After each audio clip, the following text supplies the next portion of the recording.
Hey everyone, welcome to this explainer. Today we're diving into equal protection and the expansion of civil rights. We're looking at a pretty massive question in American government.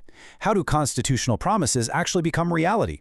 I mean, you already know the Constitution sets up our basic laws, right? But how do the words written on that old parchment actually translate into real, lived equality for everyday people? Well, let's jump in and find out. Here's a roadmap for today. We'll start with the promise of equality, then look at why progress is not automatic. Third, we'll see how movements force civic change, followed by expanding equal protection, and we'll wrap up with enforcement and ongoing struggles. All right, part 1, the promise of equality. To really grasp how civil rights are fought for, we first have to set the constitutional foundation. So let's look at the Equal Protection Clause. This is an absolutely crucial provision of the 14th Amendment. Basically, it gives all people and all groups in the United States the right to be treated equally regardless of their individual attributes. Originally, the protections in the Bill of Rights mostly applied just to the national government, but the 14th Amendment, which was ratified back in 1868, right after the Civil War, totally changed the game. It strictly prohibited states from denying citizens the equal protection of the laws. And that brings us to the core claim of this explainer. Civil rights require active social movements and strong government enforcement to become reality. Having a right written down in the Constitution, that is absolutely essential. But just writing it down doesn't magically change society overnight. Which leads right into part 2. Progress is not automatic. Okay, so right after the Civil War, a Republican Congress really tried to protect freedmen. The 13th Amendment freed all enslaved people, while the 14th and 15th Amendments promised citizenship, equal protection, and the right to vote for black men. But here's the reality. In practice, the end of Reconstruction allowed white Southerners to regain control of the political and legal systems down South. They instituted these openly discriminatory Jim Crow laws, literally actively denying the very rights that had just been written into the Constitution. All right, it is time for a quick pause check. I want you to really think about this. If the 14th Amendment guaranteed equal protection way back in 1868, why did the massive civil rights movement happen almost a whole century later, in the 1950s and 60s? Well, the answer is that passing a law just doesn't change society automatically. Southern states aggressively used their power at the state and local levels to institute severe discrimination and segregation. So overturning those discriminatory state laws, that required massive social movements and forceful federal enforcement. The promise was always there on paper, for sure, but the actual practice required a century of intense struggle to make it real. Moving on to part 3, movements for civic change. Time for our second pause check. We know movements are necessary to bring about equality, right? But practically speaking, how do social movements actually change the law? What are the actual mechanisms they use? So, movements don't just rely on one single method. It's kind of like a giant puzzle.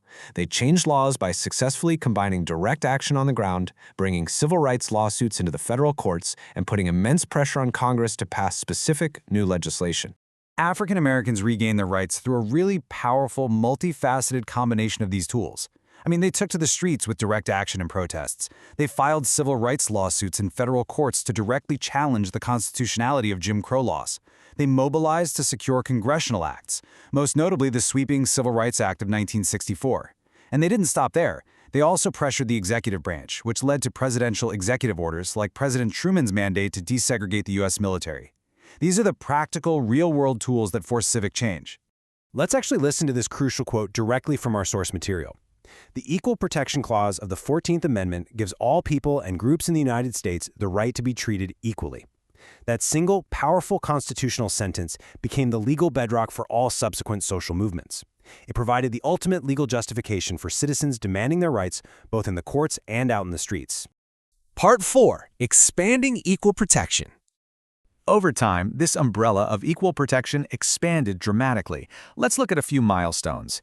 In 1920, the 19th Amendment recognized women's right to vote, finally capping off a movement that began way back in the 1840s. Fast forward to 1964, and the Civil Rights Act ended legal segregation and employment discrimination. Then in 1990, the Americans with Disabilities Act recognized the equal rights of people with disabilities to things like employment, transportation, and public education. And jumping to 2015, the Supreme Court's decision in Obergefell v. Hodges clearly identified a constitutional right to same-sex marriage, based directly on the 14th Amendment. It's amazing how many diverse groups have fought to expand this umbrella over the decades. You have the women's rights movement pushing relentlessly for reproductive rights and workplace equality. Indigenous groups, Native Americans, Alaskans, and Hawaiians, fighting to govern themselves and restore their lands. Hispanic and Latino communities, like the Chicano youth of the Southwest, who engaged in powerful direct action to secure educational gains. Asian American communities fighting segregation. LGBTQ+ individuals organizing to secure protection from discrimination. And people with disabilities successfully fighting to ensure they have equal access to public life.